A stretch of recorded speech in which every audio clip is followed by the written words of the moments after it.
Halo semua, salam sejahtera Malaysia. Selamat datang ke channel Fels Lifestyle. Terima kasih kerana terus setia dan bersama di dalam channel ini.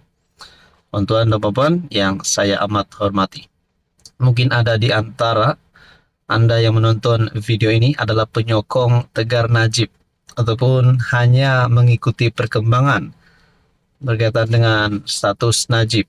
Adakah beliau boleh dibebaskan dalam masa yang terdekat ini? Adakah Najib boleh pulang ke rumah? Ataupun sekurang-kurangnya beliau menjadi tahanan di rumah? Kalau boleh, penyokong Najib sudah pasti mahu Najib dibebaskan. Mungkin ada gesaan Najib dibebaskan, Najib pulang ke rumah dan sebagainya. Supaya ini menunjukkan sokongan mereka terhadap bosku. Saudara-saudara, berkaitan dengan tahanan rumah, Menteri Anwar ataupun Saifuddin Nasution dalam satu kenyataan, 20.000 pesalah layak dipertimbang untuk hukuman tahanan di rumah. Yang menjadi persoalannya, adakah Najib menjadi di antara ataupun menjadi di dalam kalangan 20.000 pesalah ini yang layak dipertimbang untuk hukuman tahanan di rumah, sesuai dengan kenyataan daripada Saifuddin Nasution. Rang undang-undang baharu berkaitan hukuman tahanan di rumah menyasarkan kira-kira 20.000 pesalah kategori tertentu dan layak dipertimbang selepas mereka menjalani proses tapisan, kata Menteri Dalam Negeri Datuk Seri Saifuddin Nasution Ismail. Beliau berkata, rang undang-undang itu antara lain meliputi pesalah pertama yang tidak melakukan kesalahan berat, wanita mengandung, warga emas, dan orang kurang upaya.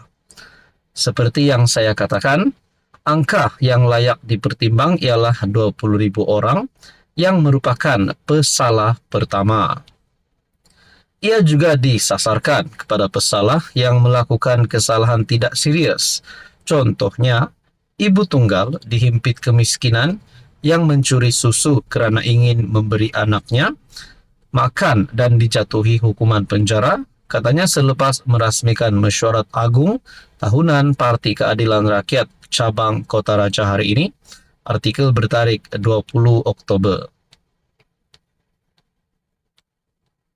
Saifuddin berkata susulan itu tidak perlu ditimbulkan polemik berkaitan siapa yang layak dipertimbang untuk menjalani hukuman kerana pesalah perlu melepasi beberapa tahap tapisan, antaranya memiliki rekod disiplin baik ketika di penjara.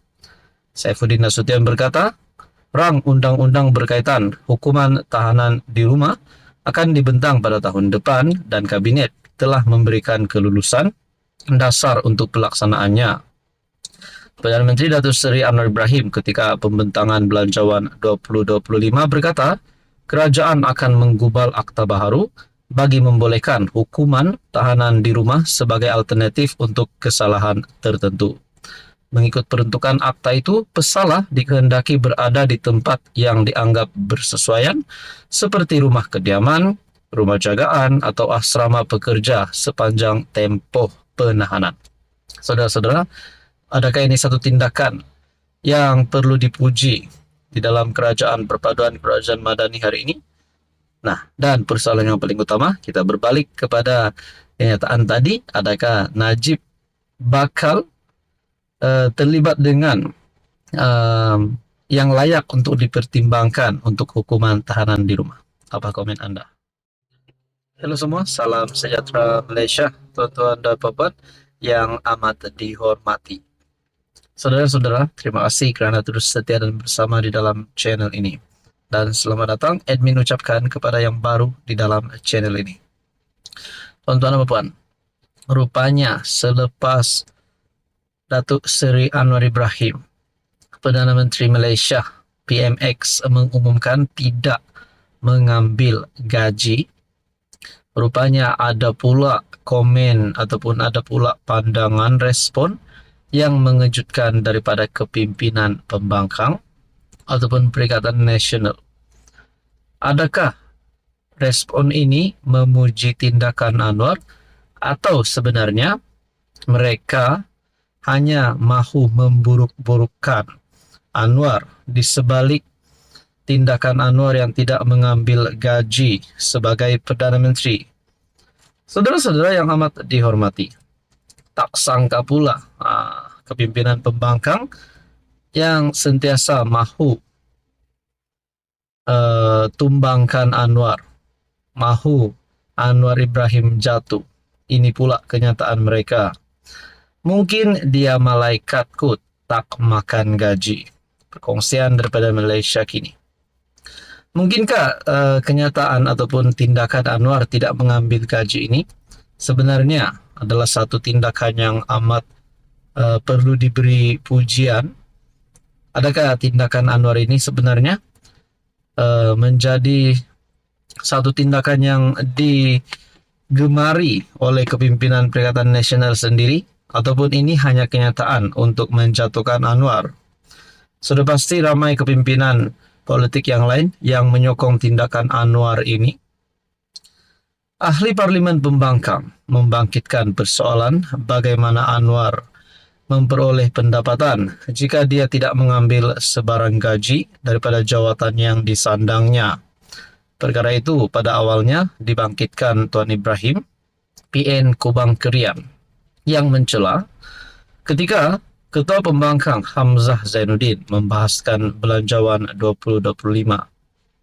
Kata Tuan Ibrahim, seorang rasul pun diberikan peruntukan oleh Allah untuk rezekinya, dan keadaan Anwar dianggap lebih daripada rasul.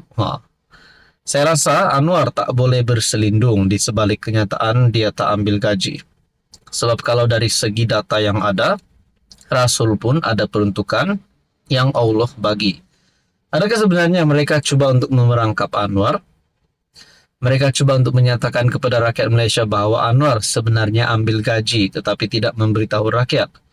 Saudara-saudara, berkaitan dengan ini, rasanya Anwar Ibrahim perlu komen. Perlu komen apa kenyataan daripada Tuan Ibrahim ini. Jadi kita nantikan apa respon dan pandangan daripada PMX sendiri. Yang pasti usaha murni PMX ini perlu diberikan kepujian. Jadi dalam kenyataan ini, mengulas pandangan Tuan Ibrahim, Hamzah berkata, dia berpendapat langkah tidak mengambil gaji itu sesuatu yang baik. Rupanya mereka mengaku perkara itu sesuatu yang baik. Namun, mengingatkan agar sikap yang sama perlu diberi terhadap allowance yang diperuntukkan. Ia berbeza, gaji itu memang tak diambil, tapi allowance-nya bagaimana? Anwar Ibrahim sebagai Perdana Menteri hanya mengumumkan tidak mengambil gaji, tidak pernah mengumumkan berkaitan dengan allowance. Jadi, adakah persoalan daripada kepimpinan PN ini cuba untuk memerangkap Anwar, tapi pada akhirnya mereka sendiri yang terperangkap? Jadi saudara-saudara, berkaitan dengan ini, apa komen Anda? Hai, hello, salam sejahtera Malaysia. Selamat datang ke channel Fels Lifestyle. Tuan-tuan dan puan yang saya amat hormati. Sudah pasti Belanjawan 2025 adalah satu lagi kredit baru untuk Anwar Ibrahim. Rupanya di samping ramai yang mengecam pembentangan Anwar Ibrahim, pembentangan Kerajaan Perpaduan, Belanjawan 2025, rupanya ramai juga yang memuji. Makna kata ini satu lagi kemenangan terbaru Anwar Ibrahim terhadap musuh politiknya, terutama kepada bekas Perdana Menteri Mahathir dan Muhyiddin Yassin, yang juga pernah memegang jawatan Perdana Menteri. Adakah ini adalah Belanjawan 2025 ataupun belanjawan yang terbaik pernah dibentangkan oleh Perdana Menteri? Saudara-saudara, perkongsian daripada Harapan Daily bertarikh 21 Oktober, 7 perkara dalam Belanjawan 2025 berkaitan Islam. Pertama, RM100 juta untuk memacu sektor keuangan Islam bagi menghasilkan produk baharu patuh syariah, tidak lagi mirip konvensional, antaranya berdasarkan konsep musyarakah yang dilihat lebih adil. Kedua, RM10 juta kepada Universiti Islam Sungai Pusu dan INCEIF untuk meningkatkan kefahaman ekonomi Islam berdasarkan prinsip maqasid syariah. Yang ketiga, wakaf madani iaitu RM300 juta kepada KWAP Untuk pembangunan tanah wakaf untuk membina rumah persaraan warga emas berpendapatan rendah. Yang keempat, wakaf madani yaitu RM 200 juta kepada UDA untuk pembangunan rumah mampu milik di atas tanah wakaf. Yang kelima, RM 25 juta untuk program pemulihan akidah dan pengurusan anak-anak yang teraniaya oleh Kementerian Wanita, Keluarga dan Masyarakat. Manakala yang keenam, RM 2 bilion untuk pendidikan Islam meliputi 150 juta ringgit Malaysia untuk selenggara prasarana pendidikan Islam JAKIM seperti sekolah pondok, sekolah tahfiz dan sekolah agama rakyat.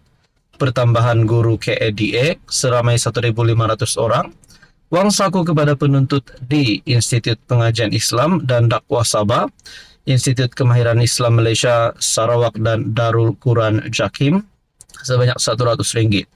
Mencetak 1 juta naskah Al-Quran untuk edaran seluruh dunia dalam bahasa Inggris, Sepanyol, Mandarin, dan Sweden.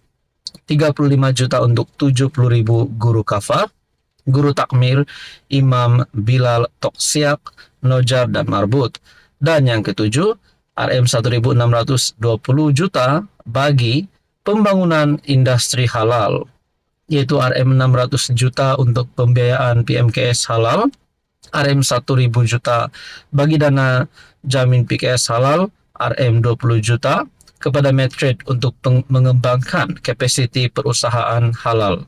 Satu perkembangan yang baik sesuai dengan Islam sebagai agama persekutuan dengan keutamaan kepada peningkatan syiar Islam, wakaf industri halal dan ekonomi Islam. Perkongsian daripada Harapan Daily oleh Dr. Zulkarnain Luqman. Tuan-tuan dan puan, ini adalah satu kemenangan baru kepada Anwar Ibrahim. Dan adakah ini menunjukkan Anwar Ibrahim akan terus kekal meneruskan penggal kedua sebagai Perdana Menteri selepas ini? Tuan-tuan dan puan, apa komen anda?